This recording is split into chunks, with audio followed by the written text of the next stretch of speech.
The Difference Between the Point of View of History and That of Philosophy of History by Ludwig von Mises.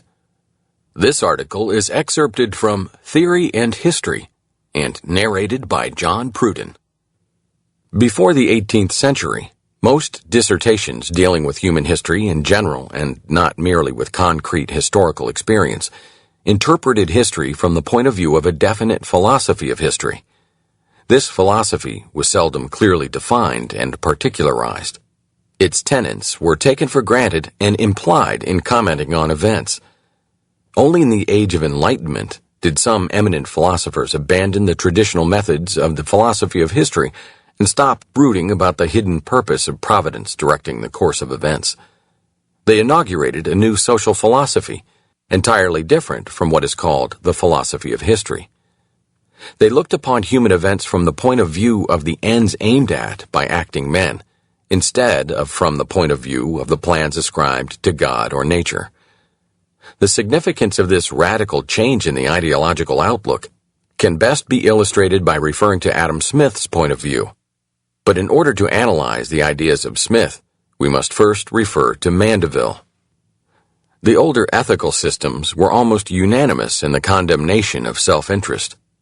They were ready to find the self-interest of the tillers of the soil pardonable, and very often tried to excuse or even to glorify the king's lust for aggrandizement. But they were adamant in their disapprobation of other people's craving for well-being and riches. Referring to the Sermon on the Mount, they exalted self-denial and indifference with regard to the treasures which moth and rust corrupt, and branded self-interest a reprehensible vice. Bernard de Mandeville, in his Fable of the Bees, tried to discredit this doctrine. He pointed out that self-interest and the desire for material well-being, commonly stigmatized as vices, are in fact the incentives whose operation makes for welfare, prosperity, and civilization.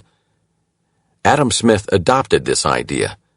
It was not the object of his studies to develop a philosophy of history according to the traditional pattern. He did not claim to have guessed the goals which Providence has set for mankind and aims to realize by directing men's actions. He abstained from any assertions concerning the destiny of mankind and from any prognostication about the ineluctable end of historical change. He merely wanted to determine and to analyze the factors that had been instrumental in man's progress from the straitened conditions of older ages to the more satisfactory conditions of his own age. It was from this point of view that he stressed the fact that every part of nature, when attentively surveyed, equally demonstrates the providential care of its author, and that we may admire the wisdom and goodness of God even in the weakness and folly of men. The rich, aiming at the gratification of their own vain and insatiable desires, are led by an invisible hand in such a way that they, without intending it, without knowing it, advance the interests of society, and afford means for the multiplication of the species. Believing in the existence of God, Smith could not help tracing back all earthly things to him and his providential care, just as later the Catholic Bastiat spoke of God's finger. But in referring in this way to God, neither of them intended to make any assertion about the ends God may want to realize in historical evolution. The ends they dealt with in their writings were those aimed at by acting men, not by providence. The pre-established harmony to which they alluded did not affect their epistemological principles and the methods of their reasoning. It was merely a means devised to reconcile the purely secular and mundane procedures they applied in their scientific efforts with their religious beliefs. They borrowed this expedient from pious astronomers, physicists, and biologists who had resorted to it without deviating in their research from the empirical methods of the natural sciences. What made it necessary for Adam Smith to look for such a reconciliation was the fact that, like Mandeville before him, he could not free himself from the standards and the terminology of traditional ethics that condemned as vicious man's desire to improve his own material conditions. Consequently, he was faced with the paradox. How can it be that actions commonly blamed as vicious generate effects commonly praised as beneficial? The utilitarian philosophers found the right answer. What results in benefits must not be rejected as morally bad. Only those actions are bad which produce bad results. But the utilitarian point of view did not prevail. Public opinion still clings to the pre-Mandevillean ideas. It does not approve of a businessman's success in supplying the customers with merchandise that best suits their wishes. It looks askance at wealth acquired in trade and industry, and finds it pardonable only if the owner atones for it by endowing charitable institutions. For the agnostic, atheistic, and anti-atheistic historians and economists, there is no need to refer to Smith's and Bastiat's invisible hand. The Christian historians and economists who reject capitalism as an unfair system consider it blasphemous to describe egoism as a means providence has chosen in order to attain its ends. Thus, the theological views of Smith and Bastiat no longer have any meaning for our age. But it is not impossible that the Christian churches and sects will one day discover that religious freedom can be realized only in a market economy and will stop supporting anti-capitalistic tendencies. Then they will either cease to disapprove of self-interest or return to the solution suggested by these eminent thinkers.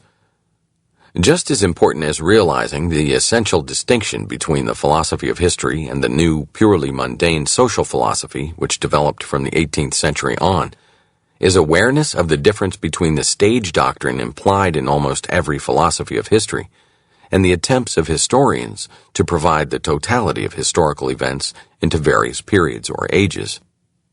In the context of a philosophy of history, the various states or stages are, as has been mentioned already, intermediary stations on the way to a final stage which will fully realize the plan of providence.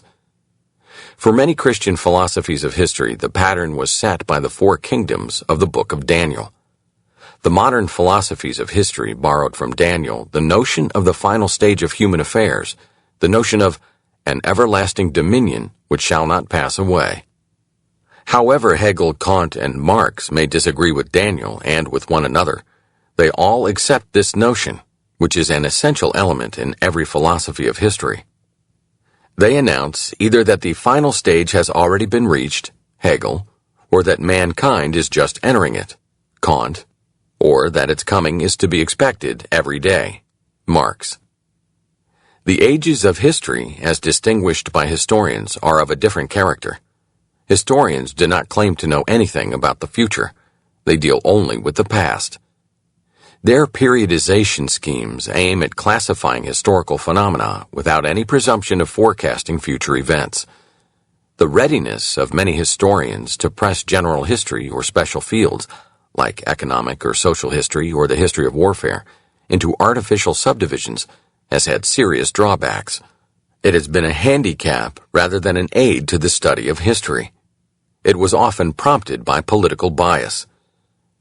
Modern historians agree in paying little attention to such period schemes. But what counts for us is merely establishing the fact that the epistemological character of the periodization of history by historians is different from the stage schemes of the philosophy of history. The Ludwig von Mises Institute hopes you have enjoyed this audio Mises Daily. For a world of free market literature, media, and discussion, visit Mises.org.